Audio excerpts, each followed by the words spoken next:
ప్రపంచ bank, Asian development bank అమరావతికి loans ఇచ్చినాయి. ఆ ప్రతినిధి బృందాలు అమరావతిలో పర్యటిస్తుంటే రైతులు వాళ్ళకి కంప్లైంట్ చేశారని సాక్షి ఒక కథనాన్ని ప్రొజెక్ట్ చేసింది.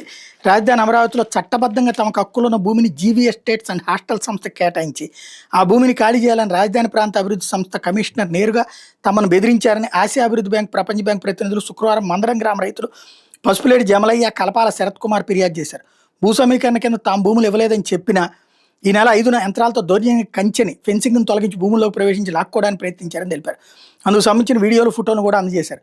ఈ దౌర్జన్యం మీద ఈ నెల 9న తుళ్లూరు పోలీస్ స్టేషన్లో సీఐకి ఫిర్యాదు చేసినట్టు తెలిపారు. కేసు నమోదు చేసేందుకు అధికారి విముఖత వ్యక్తం చేస్తూ భూ సమీకరణ కింద మీ భూములను ఇవ్వాల్సిందని ఆదేశించారని చెప్పారు.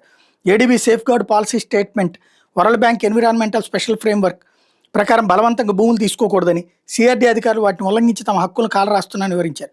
ఈ అంశంలో తక్షణమే జోక్యం చేసుకుని తమ హక్కులు పరిరక్షించాలని వాళ్ళు కోరారు. తుళ్లూరు మండలం మందడంలో సర్వే నెంబర్ 225/1లో పసుపులేడి జమ్మలైకి 0.4 ఎకరాలు, సర్వే నెంబర్ 225/1లో కలపాల శరత్ కుమార్కి 0.30 ఎకరాల భూమి ఉంది. ఆ భూమిని తాము భూ సమీకరణ కింద సిఆర్డీకి ఇవ్వలేదని వాళ్ళు చెప్పారు. రాజధాని భూ సమీకరణ కింద భూములు ఇవ్వని గ్రామాలు 2014 డిసెంబర్లో జరిగిన దౌర్జన్యాల దాష్టీకాలను ఏడీబీ, ప్రపంచ బ్యాంక్ దృష్టికి మరోసారి తీసుకెళ్లారు. అప్పట్లో 6 గ్రామాల్లో అరటి పంటను రైతులు సాగు చేసేవాళ్ళని, ఆ భూములు భూ సమీకరణ కింద రాజధానికి ఇచ్చేందుకు రైతులు నిరాకరించారని తెలిపారు.